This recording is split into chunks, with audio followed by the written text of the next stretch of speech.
Alright, hello everybody. Welcome to our next lesson here on psychological testing. So today we're going to look at testing intelligence. So our objectives and standards: to discuss the details and uses for intelligence tests and to analyze controversy of intelligence tests. Take a moment here to read over the standards if you would, please.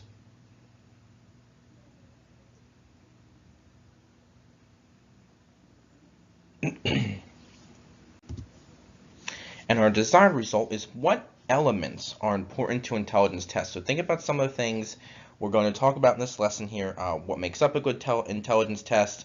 What are some elements of intelligence tests that are used? How do they work? How do they analyze these tests? And that's how will help you answer your question. Vocabulary: intelligence quotient, or more commonly referred to as IQ, a standardized measure of intelligence based on a scale where 100 is average. Heritability is a degree to which a characteristic is related to inherited genetic factors. And cultural bias is, in an intelligence test, the aspect of which the wording used in questions may be more familiar to people of a certain social group than to another. Excuse me. So the history of intelligence tests.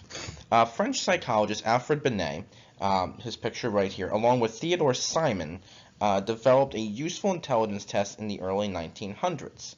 Now, Binet was asked by school authorities in Paris to devise a way to pick out slow learners, quote unquote, so they could be placed in special classes. Now, again, we know that from last week and, from what we've learned already, that intelligence is very complex, and it was also very complex to Binet. So he created a test that could determine mental age based on a series of questions. So, for example, what he did here was, let's say, for example, a 9-year-old who could answer questions that were typical for an older child, such as maybe a child who was 12 or 13, was determined to be of the mental age of 12 or 13. Same could be said for the opposite as well. If a child who was 12 years old, answered questions of a 9-year-old, and couldn't answer questions on their own age group, then they would be considered of the mental age of a 9-year-old. So since its creation, Binet's intelligence test has been revised and updated numerous times. Currently used in the United States is what is called the Stanfordbinet intelligence scale, and this is a revision that was created at Stanford University. Now, like the original test, it groups test items by age level. So certain questions a 9-year-old should know, certain questions an 11-year-old should know, certain questions a 16-year-old should know, and so on and so forth. Now, the difference from Binet's test is it also involves a wide range of tasks, from things such as defining words or vocabulary to drawing pictures. I might say, draw me a picture of a stoplight, or draw me a picture of a house. And obviously a 6-year-old would draw, maybe a pretty simple drawing with a house, and maybe someone who's 16 may draw something a little more detailed. Finding the intelligence quotient, or the IQ, was originally computed by dividing a child's mental age by the chronological age. Then, I'm sorry, this should say multiplying, not dividing, multiplying by 100. Okay, so that should say multiplying, my apologies. So IQ is your mental age divided by your chronological age and times up by 100. So you could say I'm 15 years old. Maybe my mental age is 16 years old, so you would take 16, divide that by 15, and times it by 100. A score of 100 is assigned to the average performance of any given group. So obviously, again, 6-year-olds might know certain things and 16-year-olds might know certain things, but the average score for those groups is set at 100. Test scores for several abilities have also been divided. So instead of using a single general score, like 100, but the test is not widely used. More often used is the thing called the Otis-Lennon ability test. And what this seeks to do is measure cognitive abilities that are related to a student's ability to learn and succeed through verbal and nonverbal reasoning.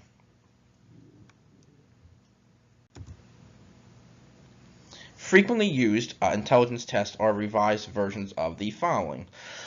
The Wechsler test. The Wechsler Adult Intelligence Scale, or WAISR, is used for adults.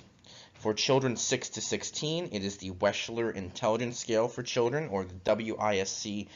The Wechsler Preschool and Primary Scales of Intelligence, or WPPSI-R, are for children 4.5 to 6. Now, all of these tests yield an overall score and percentile scores in areas such as vocabulary, information, arithmetic, picture arrangement, and so on. Scores from these tests provide a more detailed picture of an individual's strengths and weaknesses in just a single score. So again, for Binet intelligence test and original intelligence test, they gave a one set single score for intelligence. These tests measure different areas and provide strengths and weaknesses for both. So you might be good in math, you might not be so good in writing. For me personally, I'm not very good in math, but I was always very good at reading and writing and things like that. So maybe my intelligence scores would show that.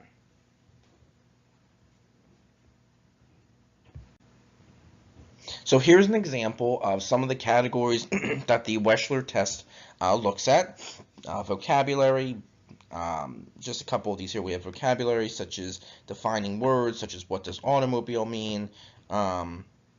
Absurdities, identify things that are wrong, so like maybe they might show you a picture of a bicycle that has a seat missing and ask you what's wrong with this picture. Copying things, like reproducing something, they might say, make a pattern or something like that. Number series, predict the next two numbers in the sequence, and things like that. So again, these are just a couple of them, so take a moment there to look over some of them if you would like to. And these are just some of the categories that they test in the Wechsler test.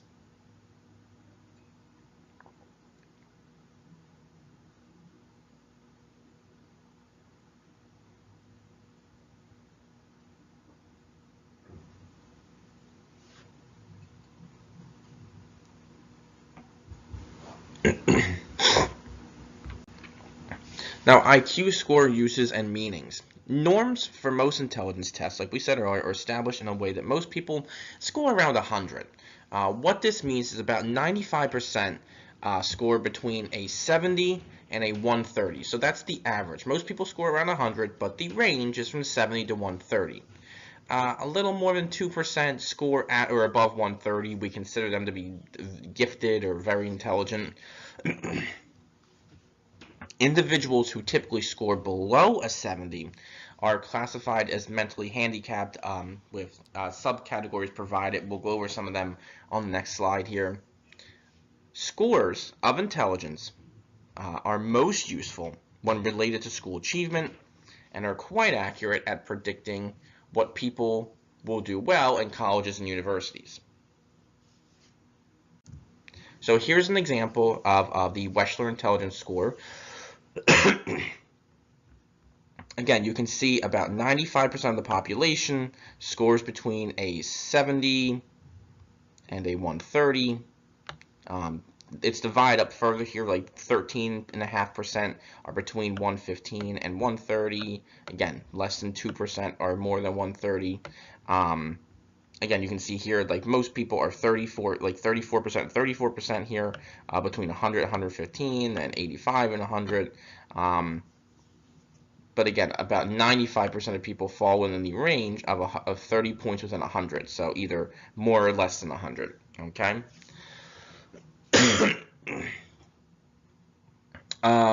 Subcategories.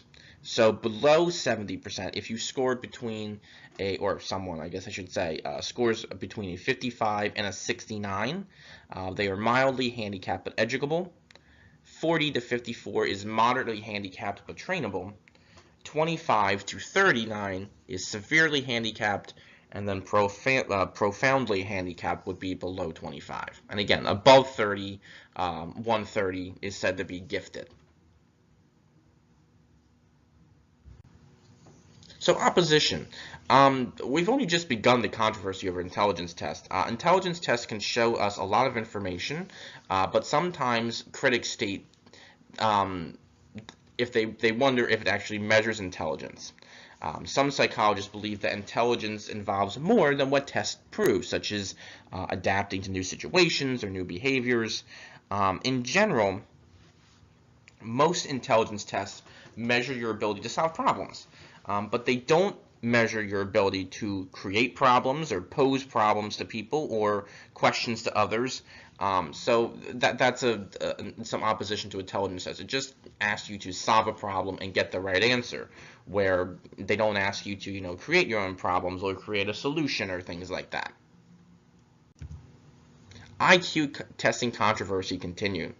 There is much debate and controversy that centers around IQ testing, and some of the issues that are brought up are which has more impact, genetic differences or environmental inequalities, and of course then the controversy over cultural bias.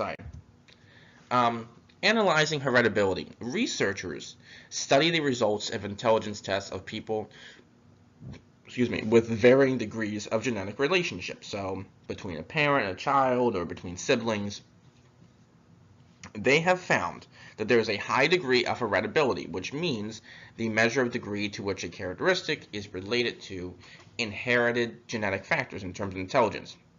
As genetic relationships increase, again, from parent to child or siblings or twins, the similarity of IQ increases as well. So what are you saying, Mr. Sweeter? If you have a brother or sister, could be older or younger, typically your intelligences should be about the same, is what this is saying. That you and even though of course we all fight with our brothers and sisters. I always fought with my sister too about who was smarter or things like that, when we're kids and things like that. But overall, genetically, due to heritability, our intelligences should be very similar. So the question of nature versus nurture. Dr. Thomas Bouchard has studied more than 100 sets of twins who were separated at birth and raised in different environments. Studying identical twins is the best way to understand these effects of nature and nurture. He concluded that IQ is affected by genetic factors, okay? And this was kind of collaborated or supported by the discovery of a specific gene for human intelligence. Dr. Bouchard believes that 70% of IQ variance can be attributed to heredity. So again, he's saying that 70% of your IQ is probably, based on your parents' intelligence or your siblings' intelligence, things like that. Maybe even your grandparents' intelligence. Others, however, kind of debate this and say it's a little less than that. They say it's about 52%. Now, in terms of environment, brothers and sisters that are raised in the same environment are likely to have similar IQs than those who live separately. So again, if you live with your brother or sister, you were raised in the same household together, typically you'll have the same intelligence as them. Other studies. There's been other research that studies the effects of the environment in other ways. I don't know how many of you have heard of Head Start before. It's a preschool program for economically disadvantaged youth, and it has shown that this program has raised the IQs of those. Those children that participate in these programs are less likely to be in special education classes, or programs, and more likely to graduate high school.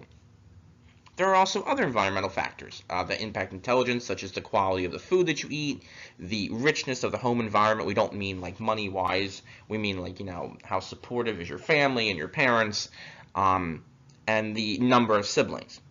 Both heredity and environment do impact intelligence according to research, okay? So remember that. Both heredity and environment impact intelligence.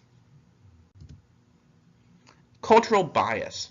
Wording used in questions that may be more familiar to a certain group of people more than others is called cultural bias. So, wording or things that we do here in the United States might be totally different or acceptable to people who might live in African nations or Asian nations. And when you ask certain questions related to simply American culture and that don't include African culture or say Asian culture, it can make African culture and Asian culture or people in those societies not seem as smart or intelligent because you're using different wording than what they understand. So this is a major criticism of intelligence tests. Some tests have bias because the accumulated knowledge was dependent on the environment or opportunity environment. Again, talking about things we do here in the United States are different than things that they might do in Japan. Now, efforts are being made to make these tests less biased, but it's unlikely that tests will ever have no cultural bias since All tests are based on the assumptions of a particular culture. All right. So, what elements are important to intelligence tests? Think about some of the things we talked about: heritability, environmental factors, cultural bias, things that are included in intelligence tests in general, and the Wechsler test and the Binet Stanford test, and that will help you answer the question. All right, have a great rest of your day or evening. I'll talk to you soon. Take care.